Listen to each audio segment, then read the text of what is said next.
Join our global community of travel lovers at zerototravel.com. Zero to Travel Audio Adventures presents Trekking Nepal. Episode 12, The Seasons. In this episode, Samir tells us what the different trekking seasons are like. We discuss camping treks, what you need to have money for, how to get fresh drinking water, and we are treated to some live music and singing. This is our first recording, day 9. We left Shayala this morning, and now we're near Gap. Gap, yes. Yeah, and because outside of Gap, about 45 minutes, in a really nice new lodge, and we're in the common room having tea. And I guess I thought of this today because we turned around because of the weather. Yeah. And since the weather has been such a hot topic for all of us and getting over the pass, I wanted to ask you, because you have 10 years experience guiding for the main treks here, Everest and Annapurna and Manaslu, the one we're on now. Yeah, it seems the trekking seasons are like March and April. Yeah. And October, November, right? Yeah. So you've done all these treks in both of these times, and you've been guiding these, Samir. So I guess just can you let us know what the good and the bad of each season is? Because I think that's the first decision people make if they're planning far ahead is, when should I come to Nepal to go trekking? It's completely different in October season, which is the main season. That's the biggest. The month of October? Yeah, October. That is start from September, October, November. It's last for 3 months.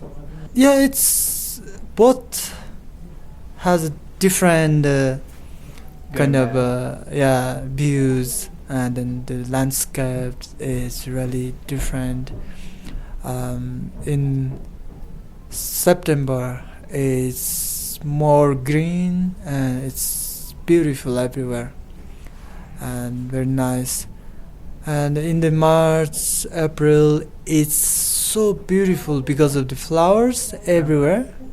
And the mountain views are pretty, they're same. But the landscape and then the jungles, and it's really beautiful in March, April, because that's the time for flower. Yeah. And then it's both flora and fauna are really, really nice in March, April. Okay. Because animal and bird also, we can see lots of different kind of birds at the time, because everywhere flowers. They're really happy to play, and then they will get some food in the flower. Also, that's the time for eggs, and then nectar. Nectar time. In October and November is more dry season. Okay. But after October, yeah. So, like if you're going over these high passes, like Annapurna has Drongla, and we have Larke Pass on this trek, which we didn't make it over. Yeah. Like when's the best chance for people to come and actually? I know weather can be crazy. Anytime, yes. So. Is there a better time? Lots of chances to do the many passes in March, April. Okay. Because that is right after the winter. And then that's the snow, the time of the snowing is getting over. Mm-hmm. And it will be there after winter. It's melting, and then is the weather, it get a chance to the warm. Yeah. That's why lots of chances to do the high passes. That's why 95% the expeditions they organize in March, April. Oh, really? Yeah. So are the trails more crowded in March and April? Or when's the less busy time?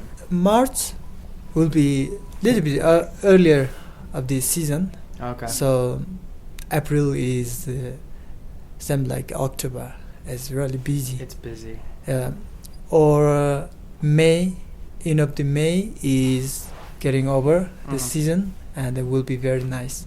Also more everywhere flowers and less people. The main season is April. Okay, so April and October are the busiest times. Yeah, busiest time. And then maybe less busy November and May or March, I guess, early too. Yeah. Or September. Yeah. What about rain? Is one, you said it's dry, and we had one like super rainy night. Yes. But you said that was like that was unusual. Unseasonal. Yeah. Rain. Yeah. Is one of the trekking seasons rainier than the other one? Like it's dry here now, so and it's November. It's early November. Yeah. September is early September. Yeah. That's still raining. Okay. So if we're traveling, like if we're going to do a trek in Annapurna region, there's a lot of rain before, because Pokhara and Annapurna region is the most rainy place. Okay. Yeah. In general, that's the most rainy. Yeah. Which month or which season is the warmest? Warmest? Yeah. Season is May. I mean, we have long day and then really sunny day, sunshine, and then we don't have a rest. I mean, go there fast, because we have a long day. We can relax, walk slowly. May is very nice. And it's longer daylight? Yeah. At the later in the season, like May or early or late in the season, is there a risk of some of the lodges being closed? No. Not really, but of course if you're camping it doesn't matter, but it's a depend on the trekking areas. But normally doesn't close. They closed in June, July. So that is the completely not the off season. Trekking, Okay. Off season. Camping, trekking on a trail like Manaslu, or I would imagine Annapurna, or one of these trails where there are all these places to stay, I think is a bad idea. It seems kind of pointless, really, unless you love to camp so much. And I love to camp. Yeah. I mean, I love camping, and so does Anne Dorthe. But you're essentially just camping outside of the tea houses. Yeah, that was the weird thing about it. Because I think it was pre-regulated, so you couldn't just like, oh, this is a nice place. It was just right outside where we were staying. Yeah, it wasn't like you were getting off the beaten path and having some epic view that nobody had. You had to stay in the village to get water, to have a place to wash the dishes. The porters carry everything. So to go on a camping trek on this trail or an established trail with tea houses and places to stay along the way, because I think that's the experience. Partly is just being in the lodging, and instead of having the meals cooked at the campsite, why not eat the meals that are offered from the tea house? You give like the villages more of an income too, to use them. So I would probably, in those areas, recommend doing the tea house trekking. For sure. Yeah. And like, it's not like that. It's very luxury either. So you feel like some of the places we stayed felt like we were camping, basically. Yeah. And we love camping. This isn't coming from two people that don't want to camp or don't want to be outside. We absolutely love it. But at night, in those cold Himalayan nights, even though the lodgings were rustic, wasn't it nice to come in to somewhere instead of having to deal with your tent? Yeah. Some other things to know about being on the trail is that you can buy things in the villages. There are no ATMs on the trek, so you have to take all of the cash you need. And we took out a bunch of money. I can't remember exactly how much, maybe $400 or $500, enough to pay tips to our guides and porter. And it's different. So what we negotiated was that all of the meals were going to be included and handled by Samir along the way. So we didn't have to bring cash to pay for each meal. If you have a different arrangement with your guide, you can pay for each meal individually and each night's accommodation as an individual. Then you would have to bring more money. So that's just something that you work out with the guide you take, or if you're going on your own, you just have to make sure you do have enough to cover your expenses. And the menus are fixed in price. So as you get higher up, it gets a little more expensive, but they're all the same price everywhere. So they have that set up through the government. So they're not charging $19 or something for a meal because you're a weekend and there's nowhere else to go. So yes, you will have to you have to calculate just having enough money and then bringing the cash with you. And especially if you want to have important stuff like Snickers and a soda now and then, and toilet paper, which is very important because we had to buy toilet paper a couple times. Yeah, you need to bring your own toilet paper. So we did, but then we ran out, and then that was on the highest place we were, and it was pretty expensive. I understand why it's expensive. It should be, but just remember to have some money for you. You need toilet paper. That's for sure. Yeah. It is also very important to know that you can get water along the way. We got pissed off when we saw people using water bottles because we used water purification. Yeah, for like 10 cents or 25 cents or something, you can get a bottle. Maybe it was $1. I don't think it was like 25 cents. No, it was a super small bottle that you. I forget what it was called. Yeah, I don't remember either. But you got it at all like the grocery stores. In Kathmandu. You put 2 drops in, I think, and you wait an hour or 30 minutes. And then you can drink the water. We never got sick of it. There's no reason to bring bottled water to go on a trek where they provide you bottled water because it's all just waste. And what they do with the bottles is that they burn them, and it's terrible or they carry it down again, and that's just why should they do that? So we met a group that we had the same pace with, kind of. We started the same day and we walked with them. They were super nice people.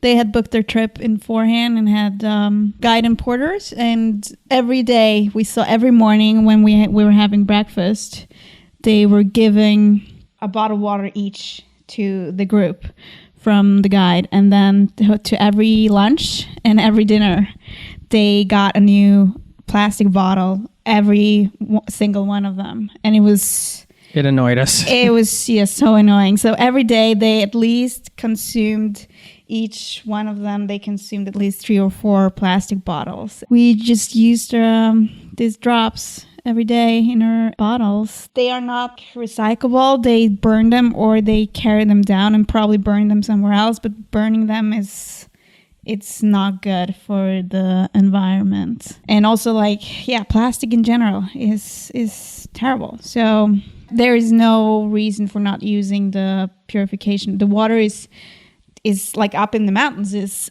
awesome. Like it's pure. It comes out of the mountainsides, and of course off the glaciers. Yeah. So, but you need to use purification because of the animals and everything and the people. Later in the evening, when we were just relaxing in the tea house, we got treated to some music by this Nepalese guy who played a string instrument, and Samir was singing. But it can be just 3 different tunings. Really? Yeah, twins. Yeah. Same tuning, and then there's 7 chords. Yeah, every music has 7 chords. Yeah. I mean the different tuning. Yeah. Hi. Can I take a picture? Is that okay?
Sounds so cool.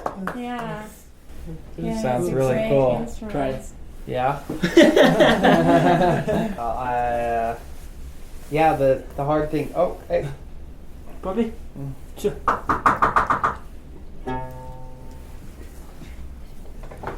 There's no markings, No. so you just need to know where to touch it.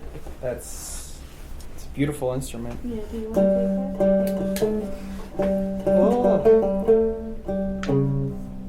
How did you do that?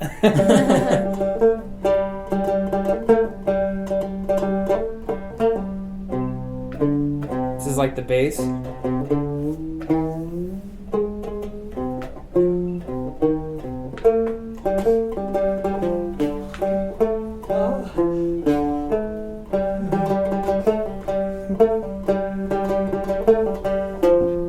Something like that. That's cool. Very cool, man. Awesome. This one is professional one. Normally, I saw many with a small one. Yeah. This is It's big. yeah. यो सातवटा हुन्छ यहाँ यस्तो हुन्छ कि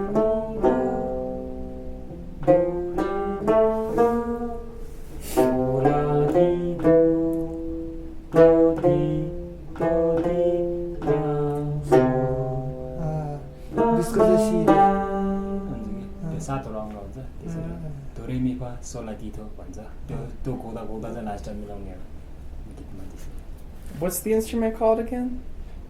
In Nepali, it's called tumna. Tuna. Yeah, tumna. In Tibetan,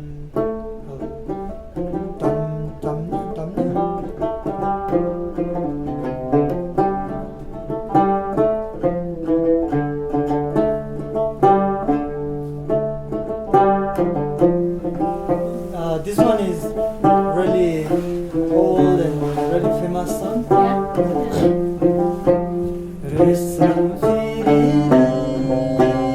resam firi ura jauki dadama banjang resam firi resam firi resam firi ura jauki dadama banjang resam firi Nale bandu mirgalai takeko mirgalai maile takeko haina mayalai takeko resam firi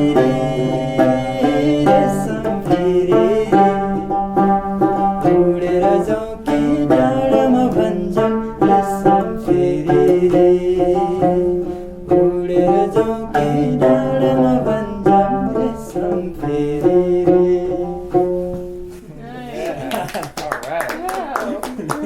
Start a band. This guy was a character. I don't know what the song was about, No. but before this guy had started playing this instrument, he showed us some videos he made. Made a with music video. It was music. Was it his music? No, it was a song, like a random song that It he was a singing random over. song, and he lip synced and created this music video of him rolling around on the Sync ground. battle. and it was quite hysterical. But he gave us a nice moment on the trail when we went into that little room where we ate, and it was a small room with just a few tables, and we were all sitting on the ground on these cushions, and he brought in this instrument, and I'm fascinated by string instruments because I play guitar, and it was really cool to hear another stringed instrument. he started playing and singing, and then Samir was singing, and it was just a beautiful travel moment because anytime you get to sit around and listen to live music or just sing along with people or just be present in a very human activity with no screens or anything like that, and just to be in a room with people expressing themselves is a very rewarding travel experience, a very rewarding human experience. अनि मोटो तरिका लाग्यो भने त्यो अनुसारले आफ्नो मिलाउनु पर्यो स्वरबाट मिलाउनु पर्यो यसमा चाहिँ त्यस्तो Trekking Nepal, coming up in episode 13. It's getting sad now that it's coming towards the end. I had a really rough day personally. My back is killing me. It's been a great way to connect with each other, talking about little things on the trail and big things in life and everything in between. One thing I would recommend if you're going to do some physical training is to just strengthen your core. I had never experienced it before, but I think it was a panic attack, really.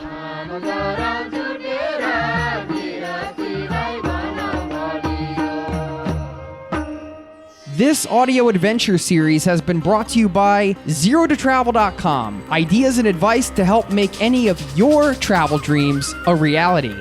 Join our global community of travel lovers at ZeroToTravel.com. Hey, it's Jason here. If you are enjoying this series, please stop by ZeroToTravel.com/trekking to join our global community of hikers and discover the ultimate resource on trekking worldwide.